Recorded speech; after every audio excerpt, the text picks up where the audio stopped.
what accents in the UK do you get made fun of for having? And not like to the outside world, but to other people.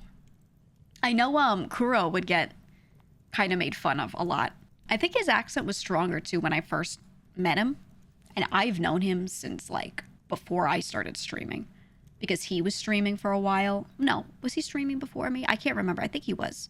But we were in this Discord of a lot of smaller VTubers, and a lot of us became friends just in there by hanging out and playing games. And me and May and Kuro became friends in there. That's where I met Joel too. So some of my like first ever streams I did with him, and I did with May. I used to stream with May every Wednesday. We had like a literal blood pact for months and months that every Wednesday me and May did a duo stream, something together. And occasionally really late at night, I used to stream like 8 p.m. Eastern through like 2 a.m. So sometimes late at night, it's UK morning, right? It's my like super early morning, but then you get like the UK 6 a.m., 8 a.m. crowd waking up, more like 8, 9 a.m. And then that's we'd get Kuro. So sometimes it'd be really late. We'd be doing a little media share, just hanging out, watching videos, me and May, and then he would show up. So but I feel like at that time, his accent was like crazy strong. That Discord sounds so mythic, like a legend. There were two.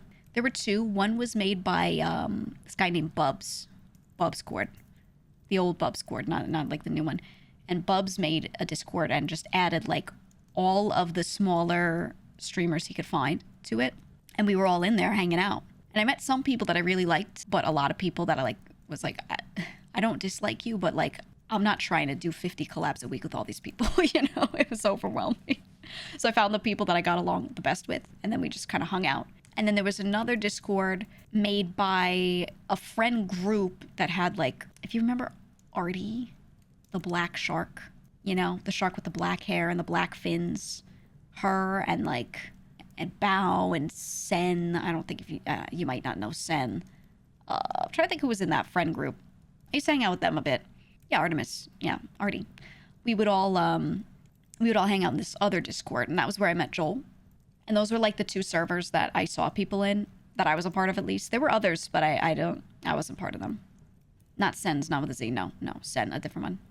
If there's still servers like that. I think people make them, but I think there's so many more people. At the time, you could have like one Discord and have all of the known indie Twitch-based VTubers in it. You could have all of them in it. And everyone would hang out in there, and everyone could be tight because it was a tiny community, Nowadays, there's so many people that I just don't think you're going to find those in a way where you get to network with like everybody. It's not possible. And when things get bigger, it's harder and harder to pick out the people you get along with, the good people, because there's just so many people to wade through. So many people. So it feels overwhelming. There's still friend Discords and things, but they tend to be not like as open, like, oh, just invite everybody, because everybody is now thousands of people, when it used to be everybody was like 200-300 people, It was a lot more handleable at the time. But yeah, YouTuber networking is so hard these days. Yeah, I think genuinely, if a lot of us that were around at that time that found success, if we were all starting like right now, a lot of us would not find the same success, because when we had that kind of like first movers advantage, where when the community was small, but there were a lot of people coming in as viewers, those who were smaller at the time still soaked up a lot of those new people kind of into their communities, because there wasn't a lot of option, right? But now there's so many options. It's really easy to get overlooked, I feel, if you're newer. Really easy. Even if you're not newer, if you're just smaller, it's so much easier to get overlooked. It's harder to grow. It's just more saturated.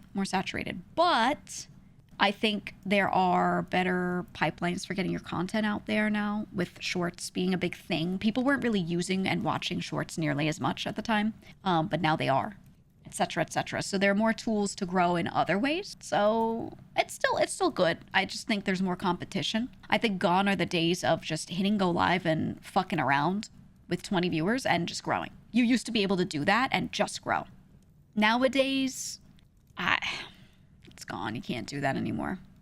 You can't. You actually, yeah, you have to put effort in and advertise yourself. You have to do events. You have to have a brand that's specific. You used to be able to be like, oh, I'm a Fox girl. And everyone would be like, oh, that's the Fox girl, because there weren't 1,000 Fox girls, you know? Right? So, yeah, Nomad, it's the same formula. It's the same one. From an observer's perspective, streamers seem like they have it rough. You talk to all these people through chat, but you're simultaneously closed off when making close friends with everyone but no one at the same time. Yeah, it's really hard, because as you grow, like, a lot of people want stuff from you, and I don't think they all mean it in a bad way, where they don't know that they're coming off that way, but everyone asks to collab.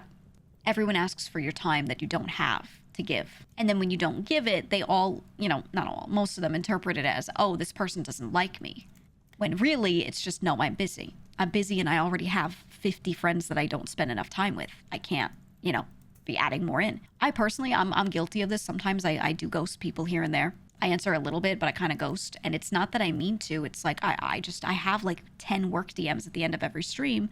When I see just a personal one, I'm like, okay, I'll get back to that. And then sometimes I forget.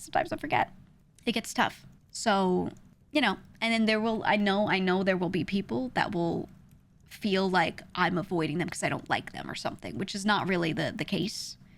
But yeah, it's tough. It's tough. Yeah, you said if I really like a VTuber, I wouldn't mind being friends with them, but I also understand that I'm just a viewer. Yeah, and the tough part is you don't know until you know, right? So if you meet somebody online and you give them a chance, you let them in, you become closer friends with them. At some point, you feel like you've settled on what kind of person they are, and you can tell if they're going to be crazy or not. But you don't know until you know. So you have to give people a chance. And giving all of these people a chance gets exhausting, and it's a little dangerous, dare I say, to like let people in all the time and then have a lot of them turn out to be not great. So it's kind of unsafe for a lot of us to be like befriending everybody who comes our way, right? It's just not a good idea. But then it feels bad because you don't want other people to think you just like off rip hate them. You wouldn't want to try. It's just an environment that it doesn't make sense in, you know? It's a scenario that doesn't lend itself to that being possible. So it's more of like, hey, just situationally I can't do this. But, you know, it feels bad from the other perspective, and a lot of people will be like, but I didn't do anything wrong. And they didn't. But you just can't. You just can't. No time to do it, and it's not safe, right? So you have to kind of hold people at arm's length. Yeah, no. Hi, kitty. Hi, kitty. But I don't know. But I like making new friends, so I really try with a lot of people. You know, and I DM people back quite a bit, but then, you know, I tend to take too much on all the time. And I have too many people that do want to like hang out and talk, and then I can't do right by all of them. That's my problem. That's always my issue. Yeah, same, kitty, same. That's why like I really liked being on a server, right? Any server-based stuff, because then I can like naturally run into people here and there, and those friendships can sort of happen or not happen very naturally, instead of me having to be like, oh my God, who did I not DM this week? Who did I forget to answer this week? And having to click through all of my like recent DMs, and you know what I mean? Like it's tough. It's really tough. So anything server-based, I feel like it's easier for us to have more natural relationships with people because of just the format, right? I think that's why a lot of people like the content from servers like that too. People like to watch it because they're watching people naturally get to know each other. They naturally run into each other, have a little moment. Like I became friends with a lot of people from the Blood Church. Yeah, because people just came up and they were like, oh my God, poop girl near the poop deli. And I was just like, yeah, that's me. And then I was like, you know what? Maybe I will join the Blood Church. Why not? I didn't know anybody in there. I only knew of like 3 of them. And then I had a great time. And now like we set up games and stuff, and we have a server and we hang out. And that's like a very natural way of doing it. But I don't know. Joel, the 50-50 demographic goat. How the fuck does he do it, man?